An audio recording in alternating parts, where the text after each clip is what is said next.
Listen to your favorite shows live and on demand 24/7. Download the 77 WABC mobile app now. A common sense recap of the day's biggest stories. It's John Catsimatidis and Rita Cosby. Katz and Cosby on 77 WABC. We have Professor Alan Dershowitz, of course, Harvard Law School emeritus professor there. We love having you on, Professor. First off, your reaction to this sort of rewriting. We have a lot of stuff on Israel that we want to get to with you, but your thought about what that the media is actually saying.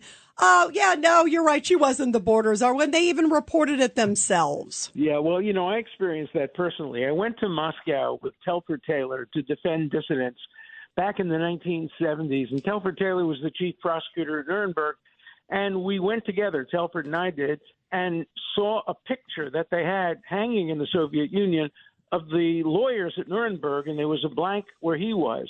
And he took out the original photograph and showed it to them. And he said, "Where am I?" And the Soviet people said, "Oh, you weren't there for that picture." So I actually experienced the rewriting of history through a photograph. Look, the New York Times is rewriting history now with the man who was killed, the head of Hamas. They're saying he was a moderate. He was negotiating. He's not a terrorist.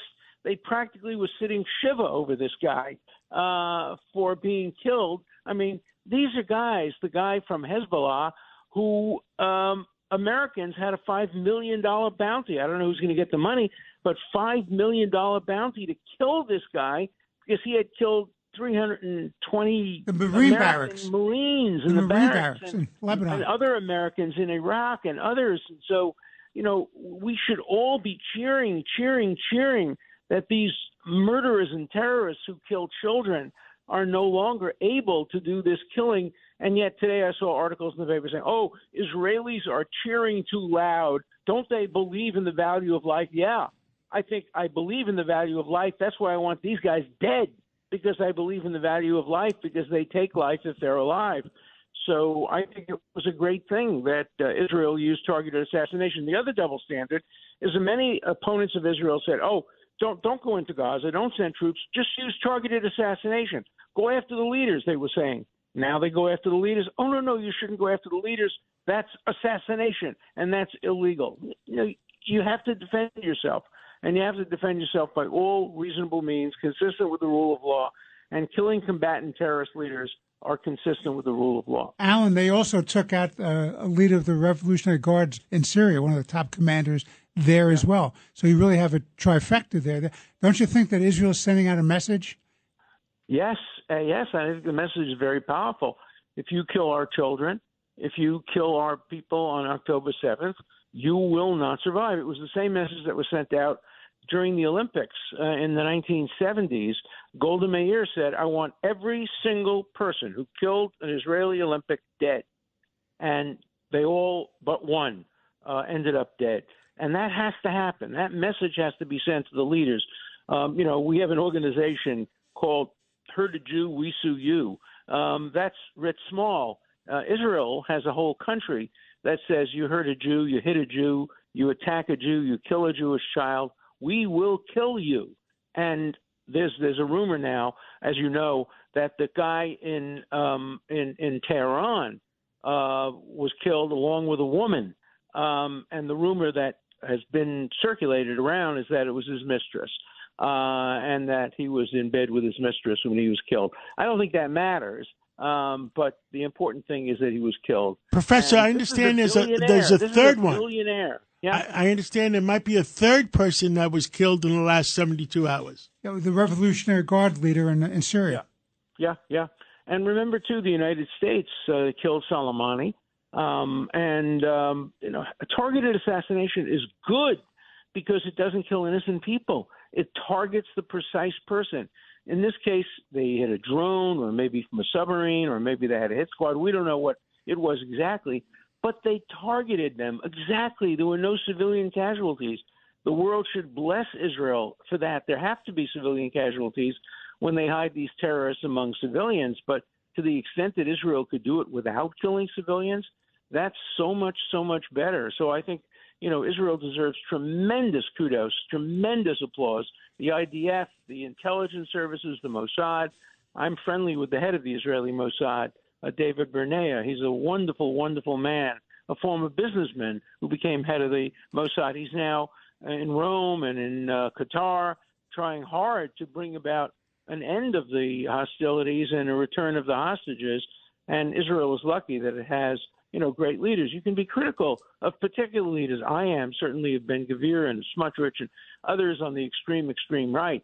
But Israel's a democracy, and it elects who it elects, just like we elect who we elect. I don't like a lot of the people that we elect. I don't like the squad.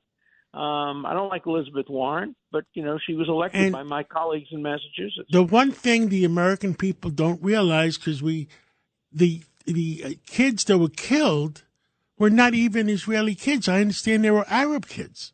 Well, no, they're Israelis. Jews. The Israeli the citizens? Yeah, they were Jews. No, the United States has recognized the Golan Heights as part of Israel. I was there when that happened, and I advised President Trump on that as a matter of law.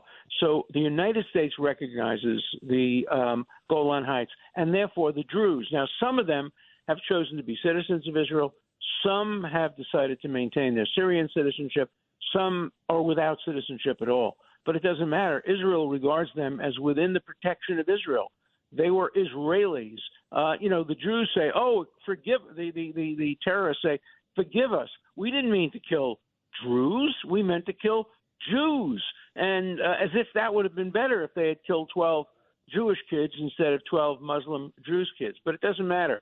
They're within the protection of Israel, and Israel has not only the right but the obligation to protect everybody under its jurisdiction, and that includes, of course, Druze as well. And remember, Jews fight in the Israeli army. They're very brave. When I went to visit Ehud Olmert in prison, the joke I told was when you're telling an Israeli former prime minister and they ask him, "What's your cell number?" It's not necessarily your telephone. It might be your prison cell. So I went to visit him in his prison, and he was being guarded by a 22-year-old Arab Muslim Druze. The former prime minister of Israel was being guarded by a My Druze. God. And, Wow. And, and the man who sentenced the Israeli president to prison was an Arab, an Israeli Arab. So that's apartheid? Did that ever happen in Africa once? Of course not. And there wasn't any problems in the Gaza until the Israelis until the Iranians pressed the button. Of course. Iran thank you. presses all the buttons. Iran is the head of the octopus.